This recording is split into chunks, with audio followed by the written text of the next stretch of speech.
Yannick Yeah. Ngakoue, former of the Jacksonville Jaguars. I think I played for the Raiders, if I'm not mistaken. He spent well, he took off last year to nurse an ankle injury that he actually suffered 3 years ago, and it took him 3 years to heal from that. And sometimes we tell y'all all the time, sometimes injury just do that to us. Everybody's body is different.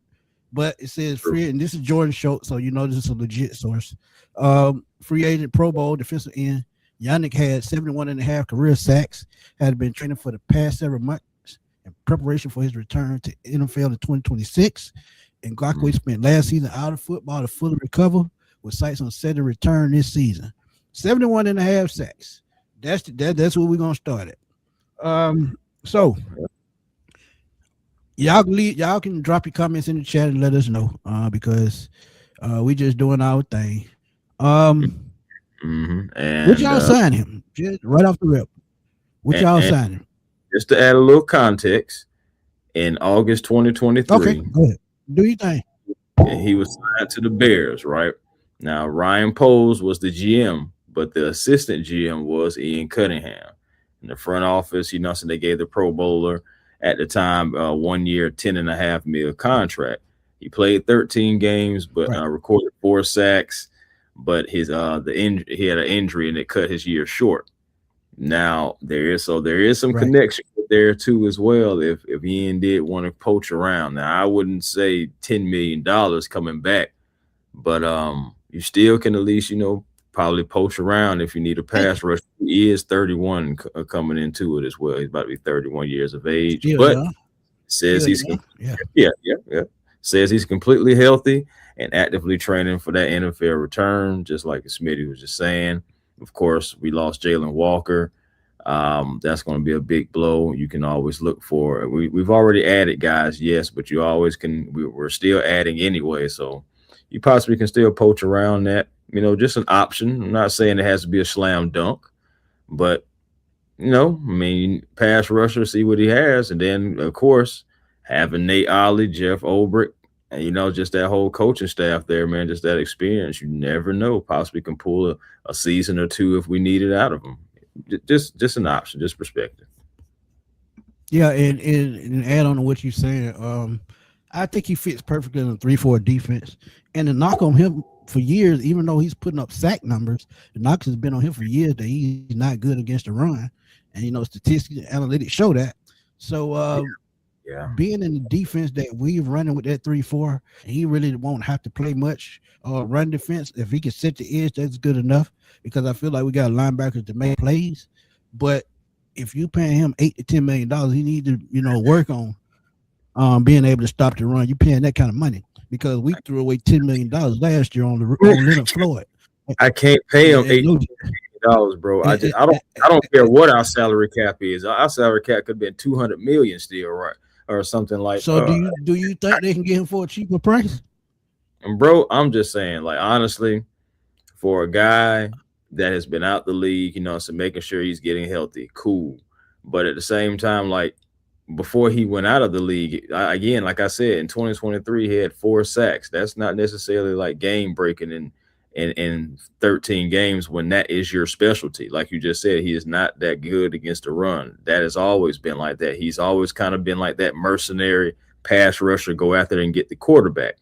And that's what we need. But at the same time, isn't that kind of what Harold Perkins is being groomed for right now?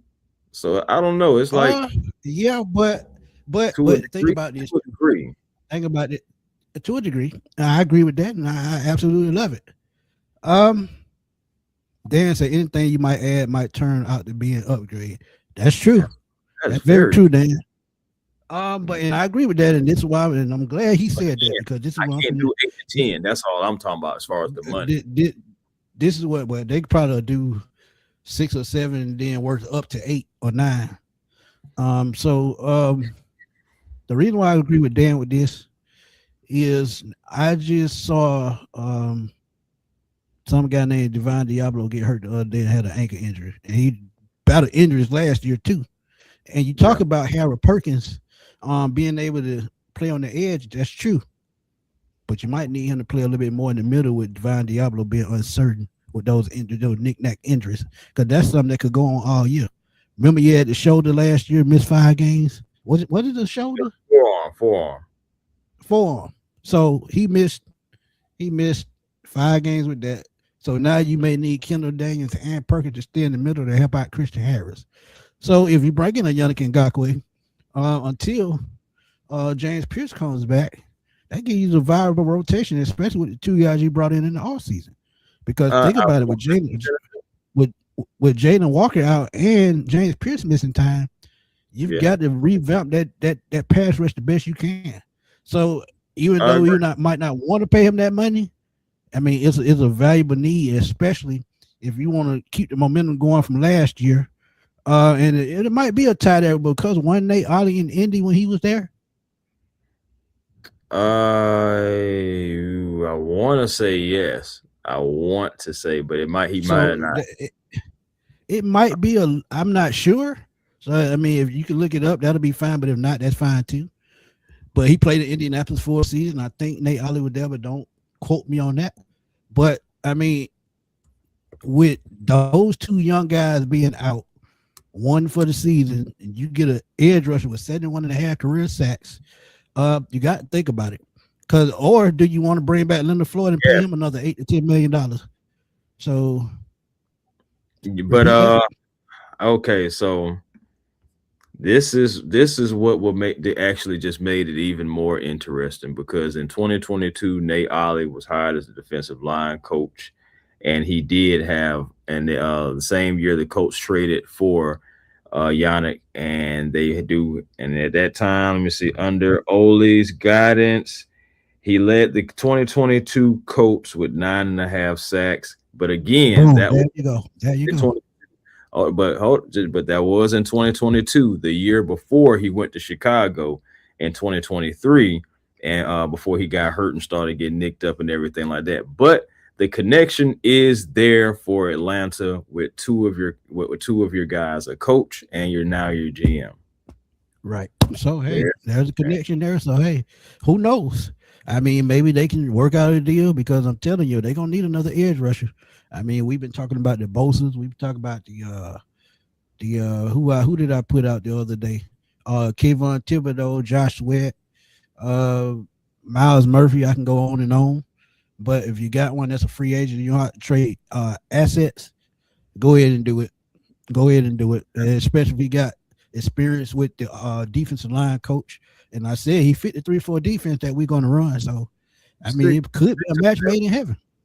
6 or 7 would be nice. 6 or 7 mil just to, get them back in the league, give them a little something, whatever. But, but again, like I said, the connection is there. If the Falcons feel like there's a fit there, you possibly could see the Falcons, pick up the phone and give them a call.